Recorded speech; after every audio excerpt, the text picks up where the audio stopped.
Welcome to this week's analysis. From the 10th of February to the 14th of February. This week we are looking at the Euro USD, the Aussie Dollar USD, the British Pound USD, the USD Japanese Yen, the New Zealand Dollar USD, and gold. As always, a quick disclaimer. Today's analysis is for educational purposes only. All views or information is of my own opinion and should not be taken as investment advice. Forex is a high risk, high reward business, and you should never trade with money you cannot afford to lose. That being said, let's get right into the weekly analysis. Here we have the Euro USD. Our bias on this pair clearly is bearish. As I mentioned in last week's analysis, the previous support and resistance area. So we are bearish on this pair as long as price stays below this 1.11800 resistance, this 1.12400 resistance area, or this 1.12800 or thereabouts long-term resistance. So we have a very bearish bias on this pair. As we can see, we've had a number of bearish pin bars, one just here that has formed at previous resistance of 109.77, which has capitulated prices down. It's now broken through clearly and closed below previous support here at 109.886 or thereabouts, and in fact has now capitulated and broken through a recent support of around the 109.296 area or thereabouts, and potentially heading towards this support area here of around the 108.80 area. So very bearish bias on this pair. From a price action point of view, we'll simply wait for a retrace, just for a spike in price to back up to one of these support or previous resistance areas here, depending upon what opportunity presents itself. And we'll simply retarget given the fact that we have a significant, or when we have a significant price action signal. And our first target obviously is going to be this previous support here around the 109.296, which has been broken, or even potentially down further to the 108.806. That's the initial targets in the first place. But for now, very bearish bias. We simply wait for a price action, for price to spike, for a bounce back up so we can sell on strength, to retarget this 109.296 or around this 108.806 area. You would have had multiple opportunities to enter this market over the course of the last few weeks. Again, we have this bearish pin bar here. We have this setup here. We have like an inside bar with a huge mother bar set up here, which again was rejected around the 109.77 area. So you would have had multiple chances to get into this market and make a nice profit. So again, we're going to be doing that. But for now, we're going to wait for a retrace, for a spike in prices, and we'll be shorting this pair should we get a price action signal that meets our criteria. Thanks. Here we have the Australian dollar, US dollar. Again, as I mentioned in previous analysis, we have a bearish bias. It's fairly obvious on this pair. What we can see, just a recap of previous analysis, we've had a series of beautiful looking bearish pin bars at significant event areas that have pushed prices lower. So just to recap, we have this beautiful looking bearish pin bar here, which formed at a significant resistance area of around the 69260, this area here. Our bias remains bearish as long as we stay 7 resistance of the 705, as I mentioned in previous analysis. So a series of reverse pin bars have pushed price one. We have another reverse pin bar formed at a previous resistance area or close to the 68897. Again, remembering their areas, guys, they're not to the pip exact. We have another just recently over the course of last week. We have pin bars here. The first bearish pin bar, I'll just get rid of that. The first bearish pin bar here, not so much a true definition, but certainly the next one is a very nice looking bearish pin bar. So again, that would have given you another opportunity to enter the market, and once again, it formed at a event area, in this case previous support of the 67540 area or thereabouts. So you've had 1, 2, 3 opportunities to make this pair by shorting it, obviously. So we're looking to continue that momentum. So certainly from a price action point of view, we are simply waiting for a bounce in price. We won't be going long. Obviously, you could expect price to bounce off this support area here, which looks like it's kind of doing now, yesterday and again today, but we won't be going long because we don't do counter trend trades. So we're simply going to wait, as I mentioned last week, for a prop, which indeed happened through these bearish pin bars here. We will wait again for a price action signal at one of these events here. Obviously the higher the better if we're going to short, so we'll be patient and just wait for a beautiful price action signal, one of the 3 that meet our criteria. And when that happens, we will be shorting this pair, and we'll certainly be retargeting the recent retest of this 66740 area or thereabouts. So that's my analysis on this pair. It's pretty straightforward. We're simply waiting for a price to bounce at either of the significant event areas, and again, long as price stays contained underneath this resistance area here, again we have beautiful looking bearish pin bar which formed that resistance, or resistance here, resistance up there, then simply short on this pair. We have a long-term bearish bias on this pair. So just to recap, we're waiting for a bounce in price, for a spike, for a retrace, and we'll just simply wait until we get a high probability setup. And as I said before, we will certainly retarget this 66740. I do believe there's still room to move south on this pair, but we're not going to jump in yet. We are going to wait for a retrace and again allow us to sell on greater strength. Here we have the British pound US dollar. My bias on this pair is slightly bullish, as I said in previous analysis. Really neutral to bullish, but the reason I say slightly bullish is because price is still trading above this support area here around the 127690. You can see here it's had previous support since about October last year. So this has been previous support for about the last 4 months or so, and that really kicked off here with this bullish candle right here. So as long as price is contained above that, I'm slightly bullish on this pair. There's not a whole lot to report here. Again, just to recap on last week's analysis, we have resistance here, previous resistance at around the 129680 area. You can see here through this resistance zone, price had been bouncing off, rejecting that area. That has since turned into support. Over here, you can see again price was bouncing above that same area for a week and a half or so. So it seems to me as if price has just been really trading again in this range bound zone. I know I mentioned this last week. It broke through that range bound zone to create a new high up here. It then broke back through that, retested the top of this resistance area, and it's really just been trading sideways again.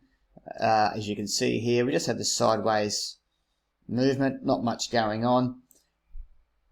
So in that instance, of course, there's nothing to be done here. We do have a new resistance here at around the 13210 via these candles here, one here, one here. So price essentially is just capitulating quite obviously between these two long-term support and the recent resistance. So as long as that happens, there's no action for us to take. We may take a bullish stance on this pair should we get a significant, it would have to be significant, buy signal here at this previous support of 127690 or thereabouts, retargeting this initially 13210 area. But it would have to be a significant signal. There'd have to be multiple confluent factors, because should we get a buy signal at this level, we do have, again, overhead previous resistance at around the 129682. So again, it's a wait and see game with this pair. I do think if I was a gambling man, which I'm not, I would have again a more of a bullish bias on this pair. There's simply nothing to do but wait till we get a significant buy signal around this support area. Would be nice, or even in fact around this 129680 area with a retarget of the 13210. Of course, should we get a break below this support and a close, then that could change the whole game and could capitulate prices back down, but that's a wait and see game, of course. So nothing to report on this pair, but again, I am slightly bullish on the British Pound USD. Here we have the USD Japanese Yen. As I mentioned last couple of weeks analysis, I'm slightly bullish on this pair. But just to recap, as long as price really stays above this support level here of around the 107.920, then I have a very slight bullish bias. But just to recap, as you can see, price has been just trading in this range bound zone here for quite a long, just in this choppy sideways movement. So not a lot happening. We did have a breakthrough, of course, of the top of this range bound zone, which created a new resistance at around the 110.210 area. That didn't last very long, only to see it come back down and trade within, again, that range bound zone. So certainly there's nothing significant going on here. For me to go long, we did have a couple of price action signals in the form of bullish pin bars on the 4-hourly chart, which formed at this 109.700 level.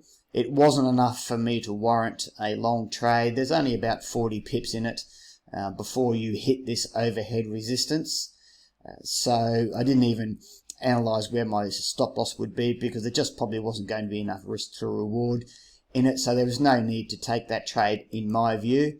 So from a longer term perspective, if I was to take a long position, again, we'd want to see a clear close above this 101.216 previous resistance area. There is plenty of upside on this pair. If you zoom out to your weekly chart, you can see there is plenty of upside potential, but I wouldn't be taking any of an opportunity of that until I got a clear close above this pair here, which indicates that we've broken through this previous resistance, and that could open the floodgates for prices to go higher. Conversely, of course, should we get a break below this support here, and that could capitulate prices back down to previous support here around the 107.035. Should that happen, well then again, it'd be to wait and see as to whether it turns around and goes bearish. But for now, as long as price stays above this 107.922, I do have a slightly bullish bias on this pair. There's nothing to do. There's no reason to be in this trade at all. Again, because pretty well everywhere you look, there's overhead resistance if you were to go long. So there's just not enough reward on offer. And it's not compelling enough reasons to enter the trade on this pair. There are plenty of other better pairs to trade at the moment than this pair. However, it's on my watch list, and I will be looking for a break above this 107.216 and a close above it, and then of course we want action signal, and then we would be taking advantage of the recent slight uptrend in the last 4 months or so ago.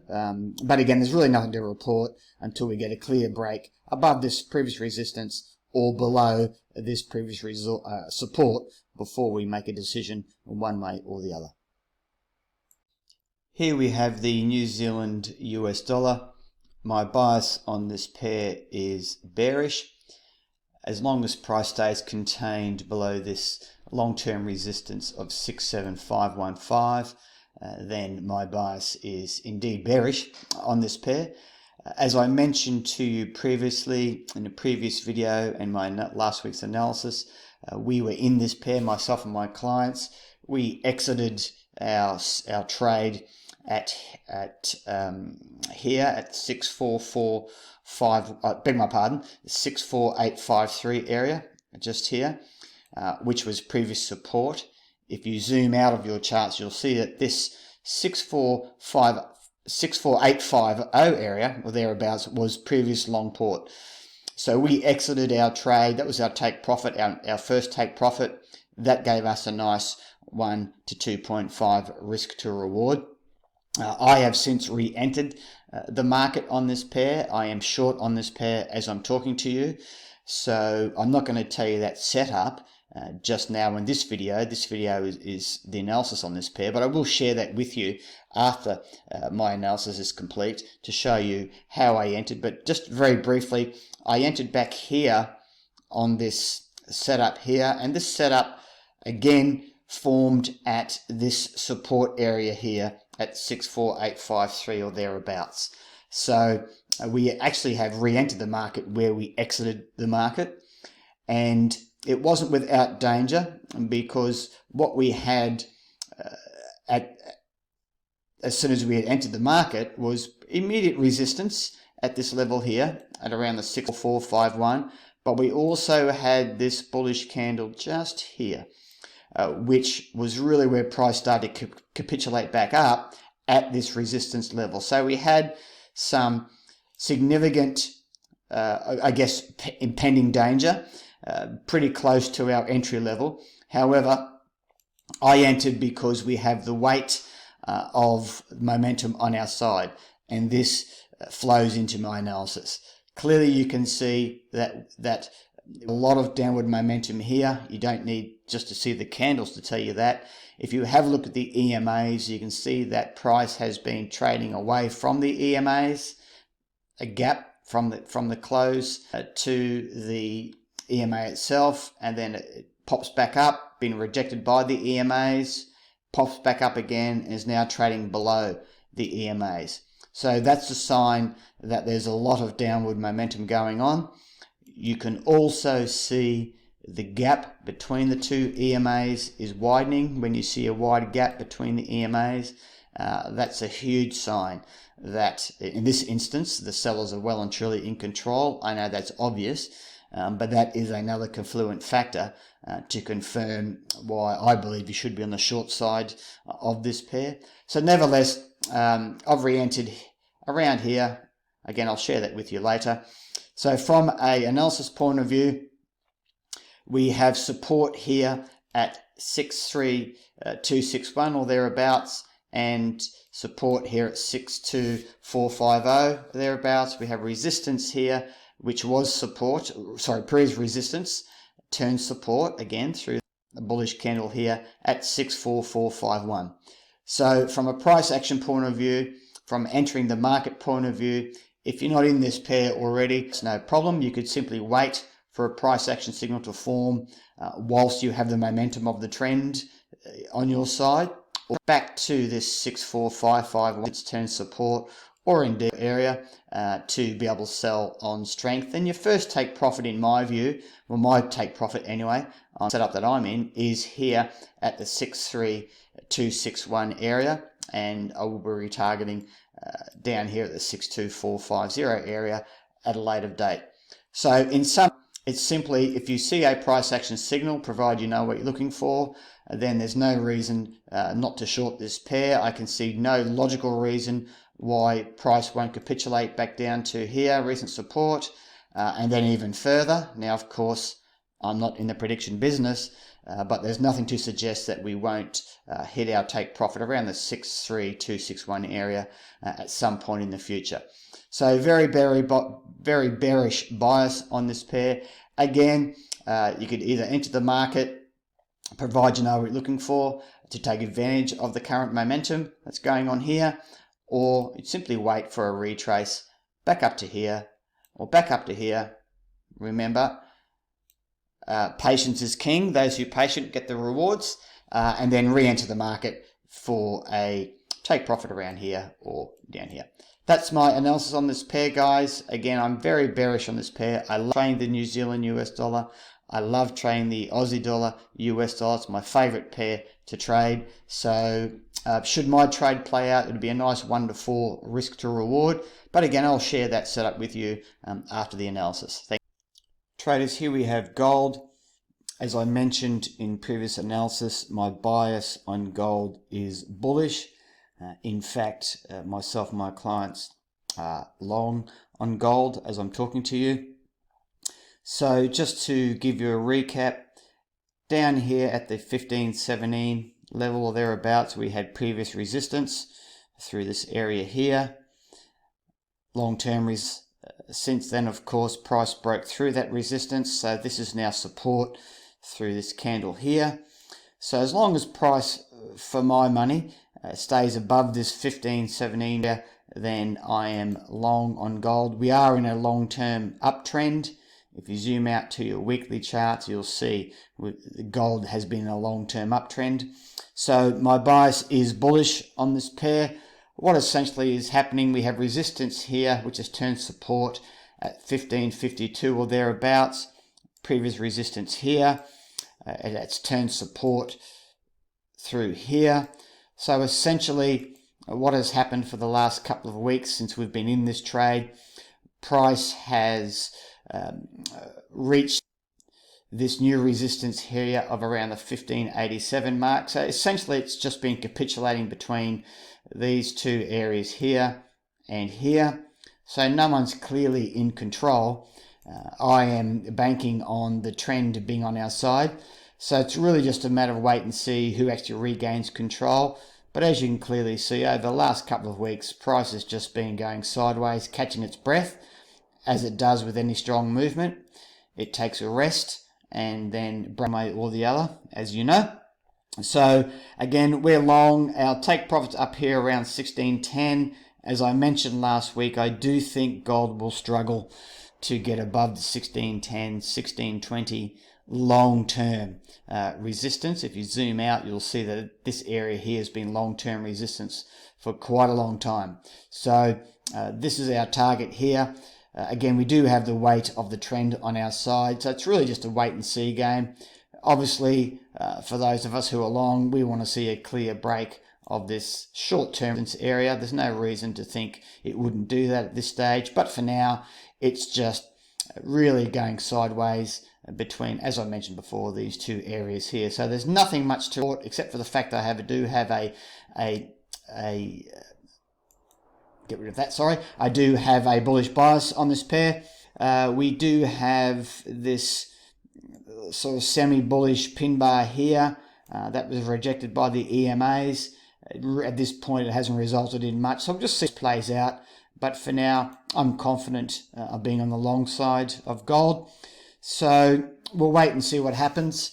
Again, just to re-enter, if we get a clear break above this resistance, then you would think that 1610, 1620 is going to be the take profit target up here. So wait and see what happens. There's nothing much to report. As I said, it's just been going sideways, but we are in this trade. We are long on gold, and we'll wait and see how it plays out. Cheers.